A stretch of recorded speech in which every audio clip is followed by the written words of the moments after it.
This is the Nightwolf howling at you, and today we're going to take a look at the Masters of the Universe X Transformers crossover figure of the Bumblebee Armor Man-at-Arms Heroic Autobot Weapons Master. Now I'm just going to say right from the start here that in all reality, if we were going to combine Man-at-Arms with anybody, it probably should have been Wheeljack. But, you know, I'm not the one making those decisions, and Wheeljack is not as popular of a character as Bumblebee is. So we get Man-at-Arms with Bumblebee instead of what it should be. That being said, front of the box is pretty much common for these ones. I like the way they do the kind of tech map on the top here with the Castle Grayskull and the rock explosions and everything. When we look at the side, we just get an image of Man-at-Arms. When we look at the other side, we get an image of Bumblebee, which, by the way, looking at the Bumblebee armor, this is not the version of Bumblebee I think of when I look at this armor. But what do you guys think? Which version of Bumblebee do you think of when you look at this armor? And on the back, we have some artwork showing Man-at-Arms doing some major jump down into whatever, holding an Energon dagger and his trusty mace. Man-at-Arms discovered that the Bumblebee armor is intuitive with the needs of its user. No matter the attack, the Bumblebee armor gave Duncan everything required to protect those in need at any given moment. That also doesn't really sound like Bumblebee. Come on, guys. If we're going with a G1, Bumblebee was a spy, not really a major fighter type, okay? I know that changed in the future, especially with the Bay movies, but Bumblebee used to be a spy. And we can combine the sword and shield into the Energon dagger. Dawn visor to complete Bumblebee armor. So yeah, you don't even get to see Man-at-Arms' pretty face there anymore. But let's go ahead and open this up, shall we?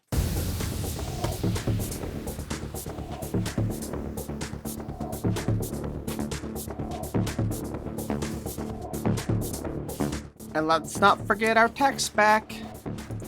Bumblebee armor. Man-at-Arms just... Oh yeah, that's right. It just does the same crap, doesn't it? Man-at-Arms discovered that Bumblebee armor is intuitive with the needs of its owner. No matter the attack, the Bumblebee armor gave Duncan everything he required to protect those in need at any given moment.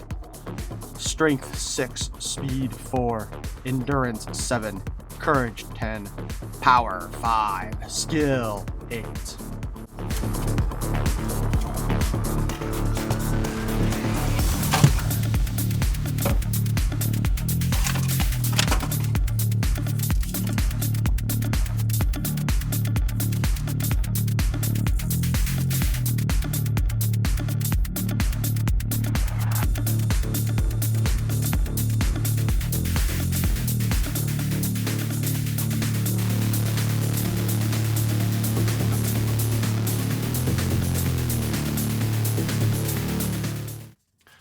So first off, we do have our little informational sheet with the removable parts.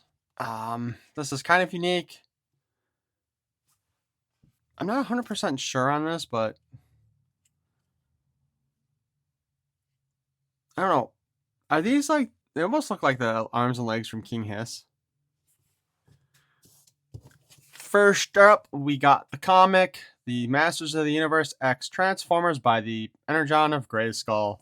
So as the Autobots decide to evacuate Cybertron, and honestly, by the way they're wording this here, it almost sounds more like they're abandoning Cybertron than trying to go back and, you know, find energy, but that's a different story. It would have to be, really, when you think about it, because Masters of the Universe takes place in, quote, modern times for Earth, and if they're just leaving now. But anyway, as the Autobots run away, they shoot out a record of their existence in case they get destroyed.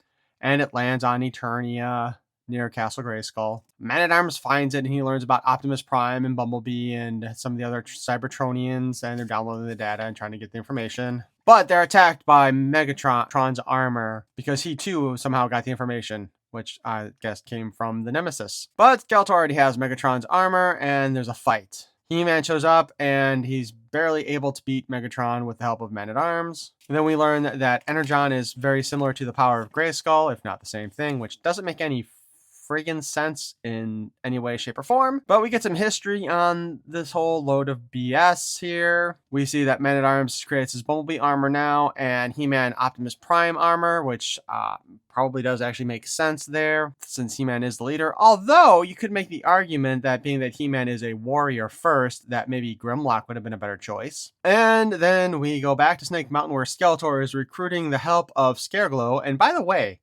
The version of Scareglow they're showing in here looks to be the one from Revelation. And actually, when you get right down to it, it is the version from Revelations because not only is he wearing the kilt, but he's also supposed to be the one who is in charge of the souls in Subternia. Which, again, I don't think we really needed to add heaven and hell to the Masters of the Universe. Thanks a lot, once again, Kevin Smith, for things up. And so we have he gets combined with Starscream, and somebody else told me that the glow that they use on this version is actually blue and not the green that it usually is, but I haven't seen it yet, so I'll find out then. But that's it. Really terrible comic story in my opinion overall. But now let's take a look at our Man-at-Arms figure and his accessories. We have his Stinger sword, or the Energon sword, but it is supposed to look like the, quote, stingers for Bumblebee.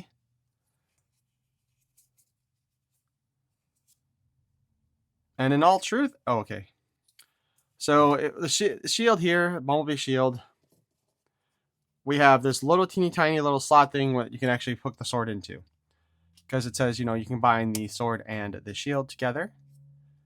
And you create this thing. Which again, I'm just going to point out, sorry. I'm going to point out once again with this, though, that this resembles a different version of Bumblebee than Generation 1. Okay? Again, anybody guess which version of Bumblebee I'm thinking about? It will be shown in a little bit. We get a basic blaster that looks kind of like I've lost it. It sort of makes me think of a combination of the General Autobot blaster and the blaster that came with Castle Grayskull originally. I don't think they had that one with the new Castle Grayskull. Fits into Man-at-Arms hand just fine. Although when you get used to all these giant-ass weapons in Masters of the Universe, this looks kind of melodramatic. Or melodramatic's probably not the right word for that, but it looks kind of lame. We have his mace enhanced with Cybertronian parts that make it look like the visor from Geordi from Star Trek The Next Generation.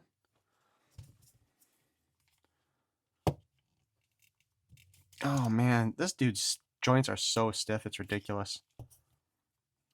And it goes into his hand like so. Much more normal looking weaponry here.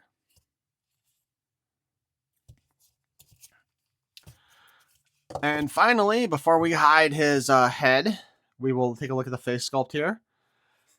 What it really looks like from what I can see is that Man-at-Arms' face is a plate that is glued into the helmet. Yeah, and you've looked down here, the helmet's definitely that yellow part.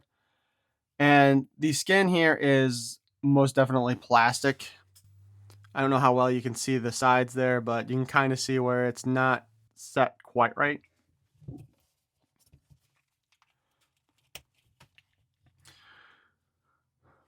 He's also got a brown mustache. The Origins, at the very least, had given him a black mustache. Which is kind of interesting, I guess, when you get right down to it. Did he have a black or brown mustache in the animated series? All of a sudden, I can't remember. But, yeah, so the head sculpt looks fine. I mean, it does kind of look more or less like they just skinned the face of Man-at-Arms, one of the toys, and just stuck it in there. Then we have the visor here, which clips into place, or is supposed to. We'll see how well that works. And we're going to pull the head off for this.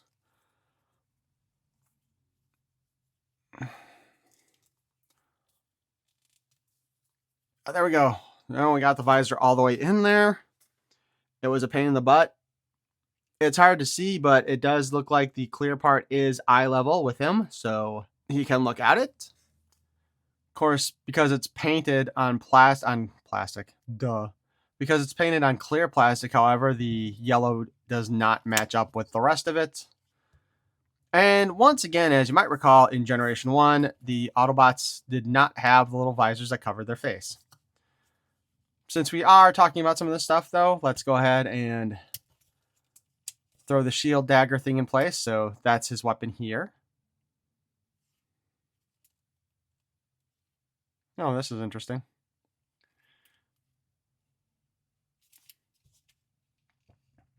He does actually have a new belt torso area here as well. Get that off there. If I pull his, if I can get his hand off, I should say. Oh, fudge. This part does come off. And so does his little knee armor. Looks like they screwed something up here. It looks like they got some paint on the plastic. Because it looks like this is probably molded in this gold plastic here. And some of that paint slop got on there. But they're going back to using kind of like the clip-on armor rather than the belt-attached armor. Now, what I'm kind of curious about, though, we'll pull his head off for this.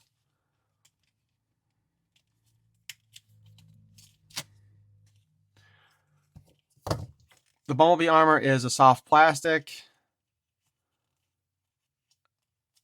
And it does look like we do have the torso from the actual Origins line of figures. Then our last bit of stuff here would be pulling his arm out.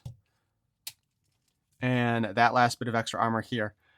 It's really sad to report that the armor on these figures holds better in place than the actual Origins armor did. Although the paint looks terrible on parts of it.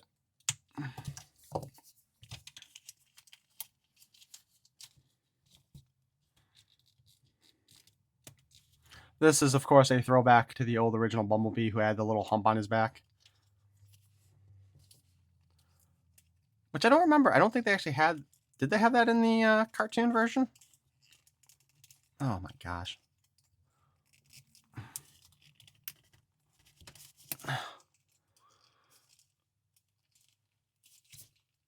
What the heck?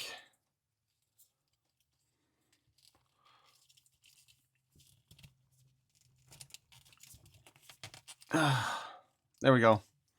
So I'm probably getting his arm back in place. Ow. That kind of hurts, actually. All right, so... Again, it kind of looks like they based some of this off of the snake, King Hiss's body parts, to be honest.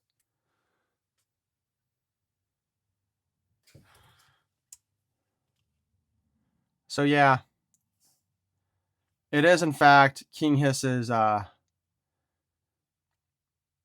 looks like it is King Hiss's bicep and his thighs with some slightly newer parts. That being said, let's go ahead and look at the articulation. Head on a ball joint, moves up and down, forward, slide to side. Can cock his head left and right. Spin at the arm, shoulder, whatever. Hinge upwards, hinge down. Spin still, we did that. Single joint at the elbow, which does just a little under 90 degrees. It has loosened up a little bit since we started playing with him. Spin at the wrist. In and out articulation on the wrist. The waist, of course, does a 360 as per usual with Origins. Again, new belt or crotch piece, diaper, whatever you want to call it. We can kick only about that far forward. Well, okay, we can get a little bit further than that. Ooh, I heard a crunch in there. That doesn't sound good. We can barely go back at all. We can do a nice kick out though about this far. Whoops, about this far, allowing him to practically do these splits.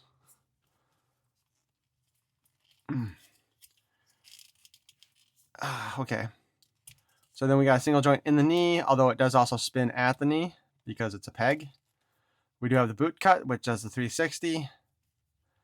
We have the little hinged foot here. And this is, it looks like the same foot that came with Megatron. Which, by the way, does not look like their feet should be able to fit in there. So we'll spin this around. So I wonder if they're doing the thing like the women in the 90s did where they cut off their little toe in order to fit into high heels. You know, the designer high heels.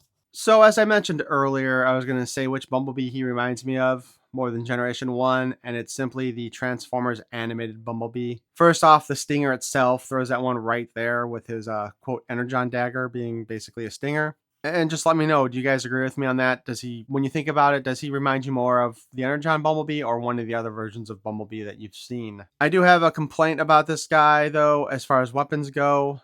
While I don't mind him having 3 weapons, it would have been nice if they had designed it so that he could store at least one of them on his back. Because once you have that shield in place, you can't put anything else in his hand. Basically, in order to have... Actually, yeah. The shield won't go on his left hand because of the armor. And the shield has to be held in his hand. So you can't have him holding the sword and shield in one hand. You can't have him holding the gun and shield in a hand, or the mace and the shield in a hand. So basically, once you're using that shield, you either have the sword hooked on to be the dagger, or you just don't have him holding a weapon in that one. The mace design isn't too bad, but again, it reminds me a little bit too much of Geordi from Star Trek The Next Generation. But I do think that this design works better than the Megatron one did. But once again, I'm just going to straight out say that if you're going to go ahead and pair Man-at-Arms up with any Transformer, Wheeljack seems like the most logical choice for that, not Bumblebee. But why don't you guys let me know what you think about this overall in your comments below. And if you enjoyed this look at our Bumblebee Armored Man-at-Arms, please feel free to like that smash button. And if you want to see more of my nonsense in the future, you can subscribe. That would be awesome. I thank you for watching. Peace and love.